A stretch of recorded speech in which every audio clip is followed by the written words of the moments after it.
Hey everyone, this is Tim from YourSixGaming. Today in this video I'm going to show you how to get warmer colors on your iPhone, and this is actually really easy to do. In the top right corner, just swipe on down and go to brightness and hold down on here and turn on something called night shift right here.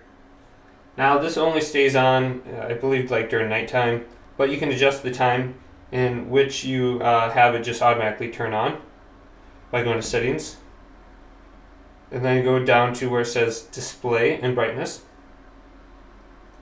Scroll on down, go to night shift. And then you have the option to adjust the color temperature right here, less warm to more warm.